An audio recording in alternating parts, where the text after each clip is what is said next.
Gladiator 2 is once again directed by Ridley Scott and tells the story of the young boy from the first Gladiator movie, Lucius. After his home is taken by the new rulers of Rome, Lucius must go back and face off in the Colosseum to take back the glory that once was upon this very great empire. I didn't see the original Gladiator when it came out many years ago, but I did get a chance to see it before watching this movie, just so I kind of understood what was happening with it. Obviously, there is some familial ties from this movie into the previous one, so when I went and watched it, I thought that it was great, and I don't know how they're going to top any of this. And while I don't think that Gladiator 2 is better than the first one, the arguments that people had where it's like, did it need a sequel? Maybe so, it didn't need a sequel, but I thoroughly enjoyed it regardless. Ridley Scott has had a really good career. I mean, he's had movies like Gladiator, for example, that have gone and, stood the test of time. But he kind of has a roller coaster where he has movies where they're like really great, and then it goes down to the dumps like Napoleon. But if nothing else, Ridley Scott really brings back the glory that is cinema when making a film. Because when I'm sitting here watching this movie, everything is really practical for the most part. There's not a ton of CGI, even though I do have some nitpicky stuff with that, where it's like there's CGI animals that they fight at one point. There's a big Colosseum fight with ships that are fighting, and it just looks a little too polished for the style that he's kind of going for, because most, if not everything else, is practical.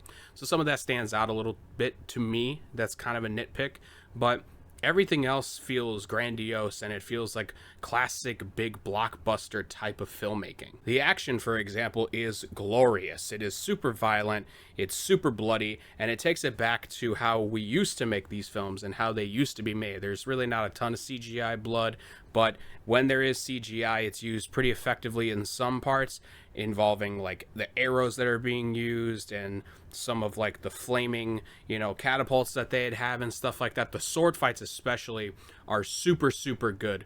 This isn't per se my favorite type of action. I've said on here multiple times that the style that John Wick kind of movies kind of do, that's the kind of action that I prefer when it comes to like hand-to-hand combat and that sort of stuff.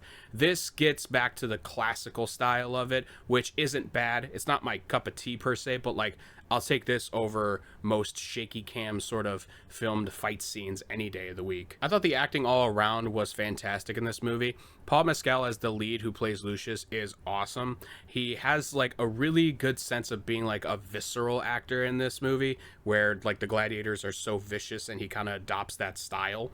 And I thought that the speech that he gives at one point in this movie, where he ends up talking with a bunch of the gladiators before they go out to fight towards the end of the movie, and he raises his sword and everyone's chanting strength and honor, I got chills when watching the movie. It's some of the best, performances I've seen of the year so far. Denzel Washington is the name to look out for in this movie, though. If he doesn't get nominated for an Academy Award, I really don't know what they would be doing here.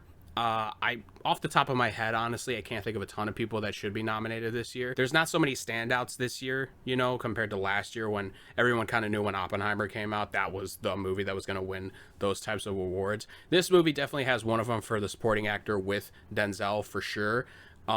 Everyone else in this movie is honestly really good. Connie Nielsen coming back for this movie. She does a great job with it. Joseph Quinn is in this movie, which, man, talk about a year that this guy's had. I mean, he's kind of all over the place in the last couple of years, honestly, with Stranger Things. Then you've had Quiet Place Day 1, and now he's, Johnny Storm in the Fantastic Four movie coming out soon, and now he's in this.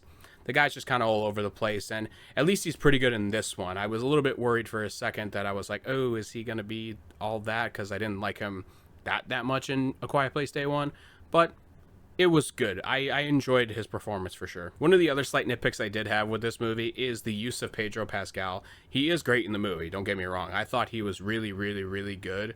I just wish I would have had a little bit more with him in this movie. I thought that his performance was good, especially at, towards the beginning of the movie where he's standing in front of the army and he tells them, "I claim this city for the glory of Rome. Claim this city for the glory of Rome." I just needed more of that. Honestly, I thought Pedro was great in it. There's some really great fight scenes that he has in this movie. I just want just a little bit more. And we already touched on a little bit of like the CGI stuff that I was talking about, and some of like how it looks a little too polished and all that sort of stuff. The only other thing that I would have had a complaint about in this movie was the ending feels slightly anticlimactic. Like, I don't disagree with the decision on what they do at the end of the movie. I think that that's how the movie should end, is what happens with certain characters, obviously. But it's just kind of how we get there seems a little like, oh, that's it, movie's done, and now we get to go home and watch Wicked, maybe. Or Moana 2.